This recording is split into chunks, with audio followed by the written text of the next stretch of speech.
Iya, tambahan ya. untuk KPU plus 2 yang kotak kosong menang, diulang. Jadi KPU berapa Pak? Bisa catat Pak. Total biaya yang dibutuhkan Pak. 392.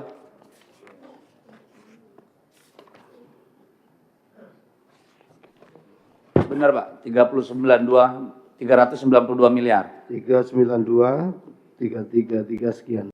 Oke, Bawaslu Pak. 164, 560. 164, 560. Makanya tadi 99, kalau lihat yang diterjemahkan di sini kan 99, makanya saya bingung. Kekurangannya Pak. Jadi itu bisa. Kekurangannya 99, ini yang dibutuhkan. Totalnya 164, tapi jika kemudian NPHD, sisa NPHD digunakan, maka ada pengurangan sekitar 60. Jadi totalnya 99 yang bisa jadi itu dikurangi dari sisa NPHD Pak. Iya, catatan saya tadi begitu Pak, 99 166. Oke. Itu juga nanti yang semua ke daerah itu kan, anggaran daerah. Saya hanya ingin mengingatkan Bapak-Bapak, hampir semua daerah kita itu defisit anggarannya Pak. Kalau saya lihat di sini data yang ada aja sama saya, misalnya. Ini Kabupaten Serang itu defisitnya 116 miliar Pak. Oke. Papua itu defisitnya 195,4 miliar. Bovendigul itu defisitnya 45,6 miliar. Saya hanya ingin bilang bahwa konsekuensinya adalah pelayanan kepada masyarakat, Pak. Kalau benar, APBD yang mereka ajukan dan disetujui oleh pemerintah itu betul-betul tidak efisien, Pak Mendagri. Tadi kan kalau menurut penjelasan Bapak banyak sekali yang ngawur itu di dalam anggaran itu, misalnya biaya makan, perjalanan, dan yang lain-lain. Kalau memang itu adalah efisiensi, saya kira tidak akan terlalu berpengaruh, Pak. Tapi kalau ini tidak hati-hati kita, maka ini akan berdampak terhadap kondisi real di daerah, Pak. Apalagi kalau dia gede, Pak. Ya. Kemudian saya ingin mengingatkan bahwa ada potensi untuk gugatan ulang dan PSU, Pak. Bisa 1 kali, bisa 2 kali, bisa 3 kali. Bisa macam-macam karena kita nggak ngerti ini MK sekarang kayak apa. Yang digugat sengketa hasil, yang keluar diskualifikasi misalnya. Ini kan sudah nggak ada yang bisa kita tebak lagi ini ke depan. Jadi tentu harus memperhitungkan memitigasi resiko itu, Pak. Kalau Provinsi Papua diulang lagi, Pak. Misalnya tingkatnya provinsi ini. Nggak gawat kita. Ya. Jadi saya kira di sini dituntut komitmen kita untuk betul-betul menghadirkan pemilu yang demokratis, jurdil, bersih gitu ya. Ini saya kira menjadi penting, Pak, karena kita bicara uangnya rakyat, Pak. Kita bicara pelayanan kepada publik, bukan IO event pilkada, Pak. Tolong, value for money, Pak. Jangan kita membebani rakyat kita karena keteluran pelaksana, pengawas, dan peserta pemilu, Pak. Tolonglah jangan main-main dengan persoalan ini. Karena bayangkan sekarang CPNS ataupun P3K aja nggak jelas nasibnya, Pak. Kita buang-buang uang untuk PSU lagi, di mana kita ini punya tanggung jawab? Jadi tolonglah perhatian terhadap hal itu, Pak.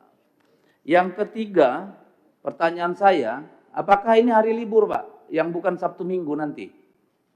Kalau tidak hari libur, ya Pak, yang datang ke TPS berapa persen, Pak? Kan ini perlu menjadi perhatian kita, Pak. Ini saya belum mendengar keterangan soal ini. Apakah dia diliburkan atau tidak. Kemudian nanti bagaimana konsekuensinya jika ada PSU-PSU ulang, Pak, dengan masa jabatan kepala daerah terpilih, Pak? Apakah juga terpangkas, tetap dihitung per seperti yang kemarin sudah dilantik, atau ada konsekuensi? Karena ini menyangkut hak konstitusi. Periode itu 5 tahun. Ada hal yang harus kita jawab di situ. Kalau nanti pelantikan misalnya jadinya Agustus atau November 2025, apakah dia kehilangan hak konstitusinya tidak penuh 5 tahun? Apakah ada justifikasi untuk itu?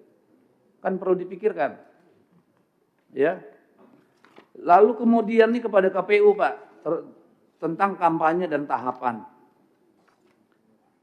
Saya berharap nggak perlu lagi ada kampanye jor-joran Pak. Kalau perlu di sini Pak, duduk bareng dengan para peserta pemilu Pak.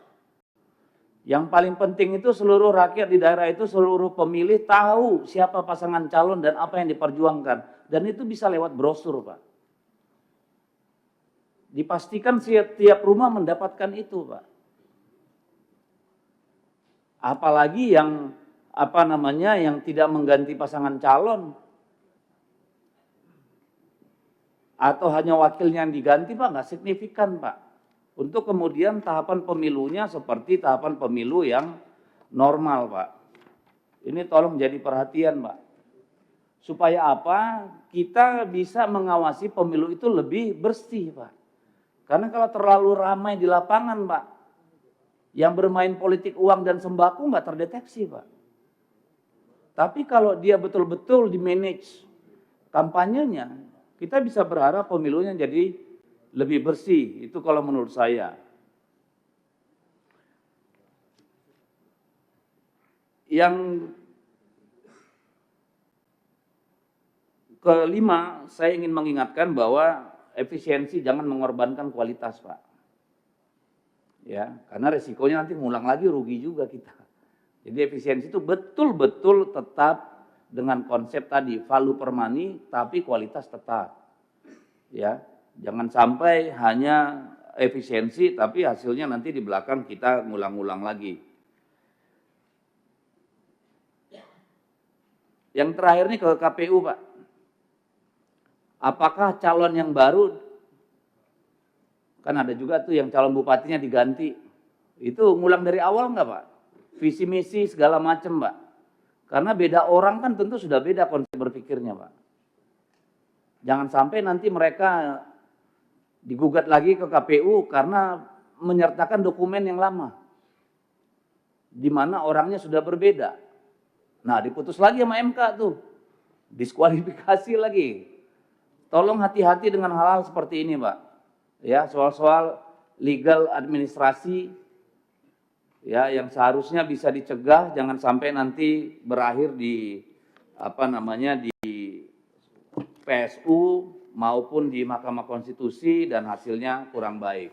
Saya ingin menitip pesan saja Pak, tolonglah kita tidak berlama-lama dengan ini. Jangan sampai ada PSU lain. Ya, tolong kita proaktif Pak. Ya, saya minta tolong sangat ini Pak. Juga tolong disampaikan kepada TNI Polri. Ya, kalau Bawaslu tidak mampu menjaga semua teritori, apakah itu TPS maupun desa kelurahan, tolong dipastikan Pak kita nggak ada PSU-PSUan lagi Pak.